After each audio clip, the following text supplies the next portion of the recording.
warahmatullahi wabarakatuh. Perkenalkan, kami dari kelompok 6 akan mempresentasikan tentang survei kompensasi. Yang pertama, perkenalkan, nama saya Siti Nurjana, NIM 1761011. Perkenalkan, nama saya Indah Nurhidayah, NIM 1761092. Nama saya Yunanda Sari Alfia Berata, NIM-nya 1761137.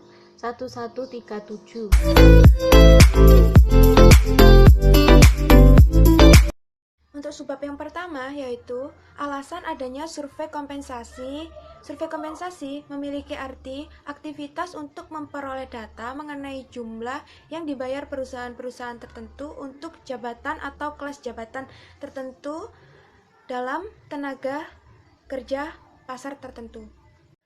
Organisasi-organisasi menggunakan survei kompensasi untuk dua alasan. Yang pertama, mengidentifikasi posisi relatifnya terdapat pesaing pasar tenaga kerja. Yang kedua, mencari masukan guna menyusun anggaran dan struktur kompensasi. Organisasi-organisasi besar secara rutin menggunakan survei kompensasi yang biasanya digunakan untuk mengetahui gaji, tinggi, rendah, dan rata-rata untuk posisi tertentu. Sebab yang kedua yaitu faktor-faktor survei kompensasi. Yang pertama, permintaan dan penawaran tenaga kerja. Yang kedua, kemampuan dan persediaan perusahaan. Yang ketiga, serikat buruh atau organisasi karyawan. Yang keempat, produktivitas kerja karyawan. Yang kelima, biaya hidup. Yang keenam, posisi jabatan karyawan. Yang ketujuh, pendidikan dan pengalaman kerja.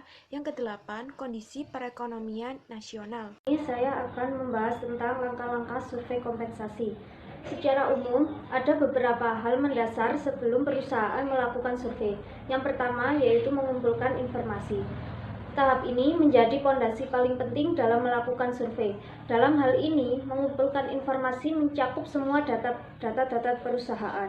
Yang kedua, uraian pekerjaan dari karyawan dan uraian jabatan.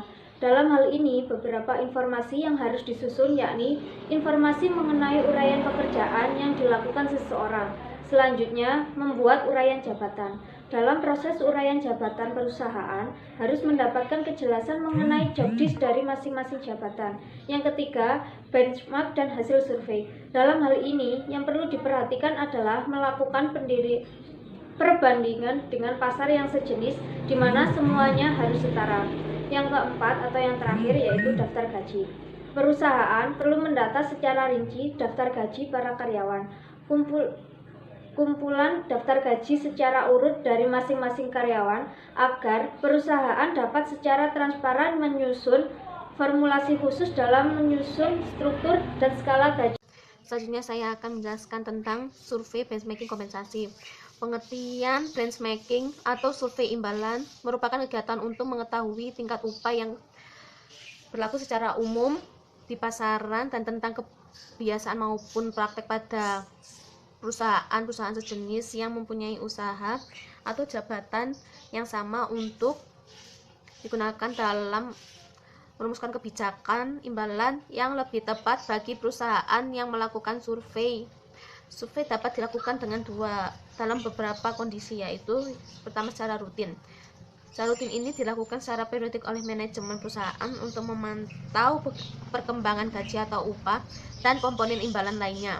Lalu yang kedua, secara khusus. Secara khusus ini dilakukan dalam kondisi perusahaan melakukan penataan ulang kebijakan sistem imbalan mereka. Dan siapa saja yang disurvei? Yaitu yang disurvei yang pertama itu perusahaan sejenis, yang kedua perusahaan yang bergerak di sekitar industri yang sama, lalu yang ketiga perusahaan yang beroperasi di lokasi yang sama, dan yang terakhir keempat jabatan atau pekerjaan yang sama. Survei gaji komersial, profesional, dan pemerintah. Survei yang dipublikasikan oleh perusahaan komersial, asosiasi profesional, atau perwakilan pemerintah, misalnya Bureau of Labor Statistics atau BLS, setiap tahun melakukan 3 jenis survei, yaitu yang pertama survei upah wilayah, terus yang kedua survei gaji industri, yang ketiga survei profesional, administratif, teknik, dan pegawai atau PATC.